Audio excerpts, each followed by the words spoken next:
بسم اللہ الرحمن الرحیم۔ محرم کے 10 دنوں میں اتنی برکت ہے کہ اگر آپ فجر کی نماز کے بعد اللہ کے 3 نام پڑھیں گے تو آپ کی نسلوں کو اللہ پاک ارب پتی بنا دے گا اور آپ کو دولت سے نواز دے گا۔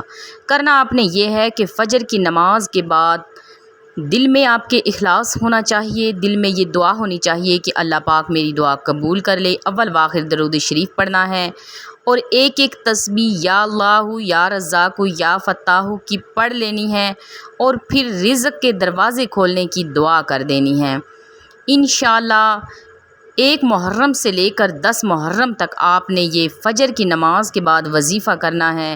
انشاءاللہ اس وظیفے کی برکت سے آپ 10 دنوں کے اندر اندر مالدار ہو جائیں گے۔ اللہ کی ذات پر بھروسہ رکھا کریں، اللہ سب کی دعائیں قبول فرماتا ہے۔ ویڈیو اچھی لگے تو لائک شیئر ضرور کر دیں، دعاؤں میں یاد رکھیں۔ اللہ حافظ۔